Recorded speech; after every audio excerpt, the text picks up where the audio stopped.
In this week's episode of the Financial Freedom Podcast, we will look at the relationship between interest rates and inflation, and we will set out how the rules of the financial game have changed, possibly forever. Okay, so it's going to be two news stories of the week, although actually it's news stories of the last couple of the weeks. We've not done news story of the week for... No, so I'm bringing it back with a vengeance. So 2 weeks ago, the Bank of England sit down as a committee, I think of 8 of them, and they all decide whether to raise interest rates or not. Okay, that's basically their main role. Now, what they are looking at is really what the inflation figures are like. Because do you remember what the relationship between interest rates and inflation is? What's going on? No. You remember what inflation is? Yes. Prices, essentially. Prices going up. Prices going up, okay. Now, if prices are going up, that means the economy is sort of red hot.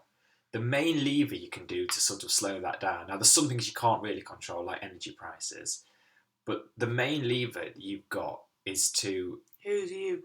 The Bank of England have got... We've got no lever. We've got zero lever. We can only just work with what's in front of us.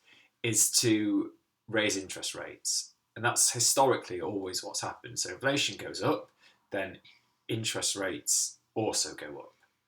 Okay, and now the aim of that is to cool everything down a bit and prices to start coming down, because you don't want inflation going too high. Remember, we discussed before how they're targeting 2%. Remember that? The bank's target now is essentially 2%. Okay, now they're fully aware at the moment the inflation is fair bit higher than that. Why do we want a target? Because they don't want deflation. Okay, now this is going back historically. They don't want deflation because they're scared, and I don't agree with this if you remember, but they are scared that people will not buy stuff if prices are going down. Okay? I would. Yeah, and again, we've been through this, but let's just assume that they're happy with inflation and they want 2%. That's their target. Although at the moment they're kind of targeting higher than that because they know it's happening, right? Now, ordinarily still, they know inflation is now at 4 or 5%. And they want a longer term average of say 2%. So they know at the moment it could be a bit higher, but they don't care too much because they think it's going to come down. But they should be raising interest rates, if that makes sense. Because inflation is higher than 2% already. It's 4% now. Yes. Okay. Now they sat down. It's only fair to the common man. Yeah, and that's exactly. But we'll come on to that. So their job is to cool inflation. That's their job, and to keep it at 2%. Their only job, I think. Are you going to say they're bad at their job? Well, they know what the figures are. They've sat down in a little group and thought, right, okay, these are the figures. What should we do about it, chaps and ladies? I think. And they didn't do anything. They said, furlough's just over, and we don't know the true state of the economy yet. And yeah, it looks like it's going well, and it looks like inflation's going up, but it might be a bit too soon, and let's not risk anything. And let's keep it at the record low, which is 0.15%. Very, very low. Okay? So what's their thinking? Well... They're just trying to save money for themselves, basically. What's their thinking? Yeah, exactly, because of what we talked about with their government debt. And go back to one of our earlier episodes where we talked about why the government want high inflation. Okay? It's very important you go back to that episode. That's basically what they should... link to it maybe. In the show notes, if we're technically advanced enough to work out how to do that. But that's the key to all this. They do want this to happen, and I also have said a number of times I actually don't think the Bank of England and the government are a million miles apart, even though they are supposed to be. The Bank of England is supposed to be independent. So they sat in this meeting room that decided 2 weeks ago to not raise interest rates. Now the market thought they were going to raise them a teeny weeny bit, so I think 0.25%. So it wasn't like it was a shock that they still sat there despite the figures and didn't do anything, although they were only ever going to raise them a bit. Okay, so 2 days ago, the official inflation figures hit 4.2%, and in America they're like at I think 6.2%, and ours would be at that but we just fudged the figures a bit more. America don't fudge them then. The Americans do fudge, but so as we've discussed on another episode, and again we should be looking at that. It should be much higher, say 10% plus. Okay. But officially, in the UK, we're at now 4.2%. And they've already said next year is going to go to 5%. Wow. Even though sort of gas and stuff might come down a bit, or I mean that's a story for another day. But they've said they're acknowledging that it's probably at 5%. Now, even if you strip out things that are volatile, like energy prices and like from food prices, you're still at 3.5%. So whichever way you look at the figures, it's much higher than the 2% target, and they're not raising interest rates. Okay, right, now that's the news story of the week. Okay, and we've discussed what all this means, inflation versus interest rates. But I think it's important. Your news story sounds a bit like your part of the podcast. Yeah, well, they were news. Yeah, well, it's funny how they're linked in. Story. Exactly right. But let's look at. We've been circulating a graph on social media, and I'm just going, and hopefully our technical team, Ronnie, work it out. We're going to show you this graph whilst we're talking, and I'm just going to have a quick look, which is on my other screen. Voila. And if it's not, not worked, our faces are nice. And to you're look just at. going to have to get the graph up from the social media that we've been sending around. Now, what we historically, interest rates, okay, and the inflation relationship was very, very different. Okay, so now interest rates are at what? Interest rates are at 0.15%, basically zero. Inflation's at 4%. Right, hold on. If you're looking at the graph now, yeah, well, I'm going to go back in a second, but hopefully, so look at let's just start where we are now. So November 2021. Okay, interest rate is 0, and inflation is 4. Okay, so what's 0 minus 4? -4. -4. Right, that is what you're losing 4% of your earning power every single year as it stands. Poof. Yeah, I was going to do a moment's silence there, just to let that sink in. But poof works as well. That's huge. That's a lot. I don't think silence is that dramatic. Online, maybe that's when they switch off. Right, but anyway, that's 4% every single year. The purchasing power is going down. Now imagine and actually it's much higher again because the official figures are fudged. But imagine if your boss said, "Sorry, next year you're losing 4% of your pay," and then again they said the year after you're losing 4% of your pay. You'd be a bit. You wouldn't stick around. You wouldn't stick around. You'd be a bit annoyed, especially when you've worked that hard. And that's basically what's happening when your money is staying in the bank. The money is the same. It's the same nominal figure, but it's the value it can buy is 4% down because of what we were just talking about. Poof. Gone, completely gone. Okay. Now that means you can't keep your money, or you can't keep that much money in the bank, but it's all changed since 2008. And this is when we go back to the graph. Okay. In 1989, which is where our graph begins, and I picked that because that was the year that my wife was born. Did you pick it? No, but it was quite convenient. You should have. It's how you should. I want to know. We'll go back even more. I want to know. Yeah, it was even more. There was, I want to know the about the dinosaurs. No, but even before then was like 2 world wars, and that changed things a lot.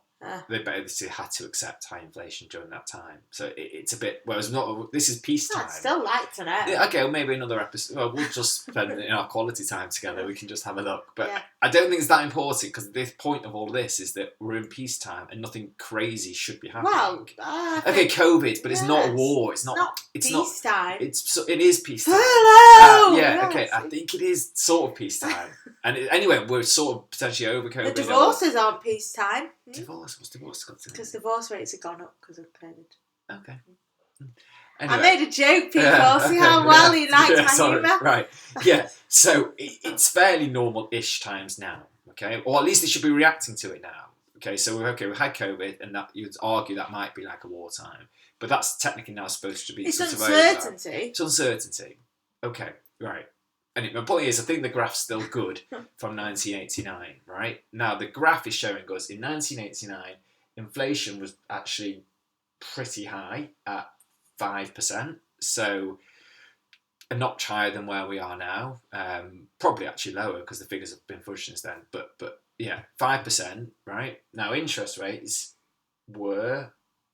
What were they? 14%. 14%, right. That's a great return. So that's an unbelievable return. So I'd put it in that and not the shares. Exactly. See, there should be no... I don't know what the stock market did in that particular year, and I probably should. Maybe we'll look into that in a bit more detail. But I certainly won't be doing that. Well, what's the point of investing when you can get a guaranteed 9%?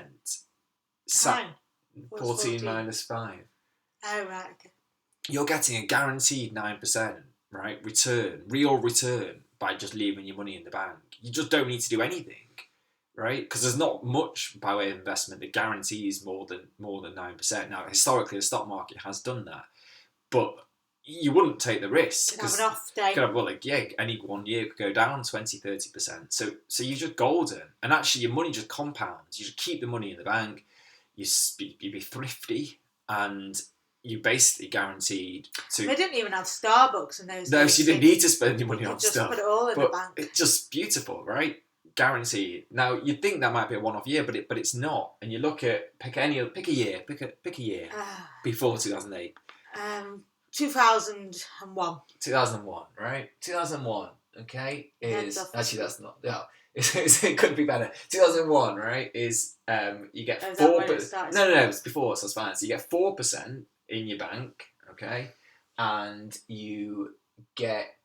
Inflation is just under 2, so 1.8, right?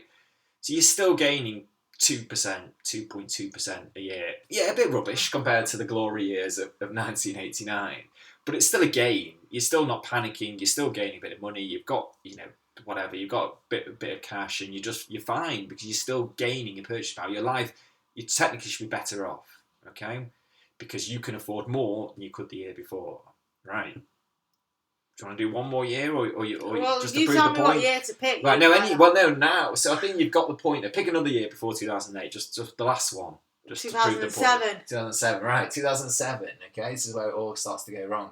2007, base rate is at 5%, and inflation is at 2%, okay? Sorry, yes, so you're gaining, again, 3% that particular year. 3% better off, okay? So you're getting the picture. On average, I've sort of had a quick look, it's roughly between 4 and 5%. But we've been in this situation since 2008, so yeah. What's news here? So what news is now is that inflation is now going higher, right? Oh, it's been getting... So it's been, between 2008 and 2021, inflation hasn't gone above 5%, okay? So it went around about 5% in 2011, but it was a quick... It's not gone above yet. No, it's not gone above yet, but it was quick then, and then it shot right back down to basically 0 in 2012, 13, so 14, are you hoping 15. For a shoot down? No, well, that's no one's expecting a shoot down. And actually, I mean, one or two. Does anyone ever? They're saying inflation is transitory, right? Now that basically means short term, but actually they're not saying it's going to go down, shoot down. They're saying it might go down to sort of back to the 2 or 3%. Right. So. And most experts actually are saying, okay, it's pretty much here to stay. It's not this. And actually, wages now might start going up. They actually have gone up a bit.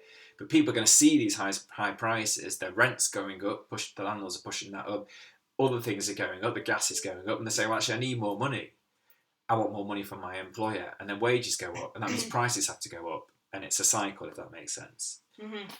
And so that's where we are in the cycle. So I don't think it's transitory. In fact, if anything, I think it's going higher, right? But even if it stays at the 4 or 5%, right, then interest rates aren't going up that high because they were so scared last month. So I think they're going to go up this month, right? They're going to take it to this 0.25%. And they might raise them next year, and it might go up to the sort of general consensus seems to be 1% by the end of next year. And then it might even go to 2% the year after. Oh. But I think it'll take them a long time to get there. I don't think it will actually go as high as even 2% in 2 years, which what I'm saying is mad when you look at the historical figures, because there you're still losing, even if you say inflation is going to be at 4% in 2 years' time and interest rates at 2%. Now, I don't think that's going to be the case because they've shown that they can basically get away with a 4% negative swing. Are we still on News Story of the Week, by the way? No, we moved on. There was a second News Story of the Week. Yeah, that was the kept interest. The inflation was now 4.2%. That was the second news story. Yeah, it's all linked in, right? So, what the message is that it's changed. So you can't just leave your money in the bank, getting your 9% in 1989 or your 4% in 2007, right? You're now losing every month, and that's pretty bad. And that looks like it's going to change just by looking at what the bank did last month. They're not suddenly going to change tact, even if they raise interest rates a bit. What does all that mean? What do you think? Does that mean? That means that people are going to have to get extra side incomes to live the life they've become accustomed to. And it means now's a great time to invest. There you go. And it does seem to be the same conclusion at the end of every episode. But I think, right... We're not like one-track minded. But these figures show that. And I think that's... And certainly don't start throwing all your money away. You need something in the bank, etc. But this is the... Why? We'll come on to maybe another episode, actually. I've been thinking a lot about that, how much you should have. But the point is that it can't just be what your parents used to do, which is basically save money wisely. I remember I used to have a bank account as a kid, and then every year I'd get it'd go up. More money than I'd ever get with pocket money. And it's like, so don't just do, I guess, what your parents were doing, which was sensible back then, because then they were gaining money by having the money in the bank, and that was the right thing to do at that time. And maybe they had a bit of a dabble with with investments, but they didn't need to actually have a nice, comfortable life. And what I'm saying, to keep up the life you've become accustomed to or want to lead, right? Then you may well have to do something a bit different, and that might well include investing. Okay, and if it is, then feel free to shout out to us. Okay. Need my piece of paper. A piece of paper. Okay, I'll just do it off the cuff. Do it. Don't listen to anything we said because we're in no way experts. But if you want, but carry on. You were doing well off the cuff. But we kind of have a good sense of humour. No, this is not financial advice. There you go. But do get in touch. Don't sue us. If you do want to. Contact us at gary.financialfreemen@gmail.com. Bye for now. Bye.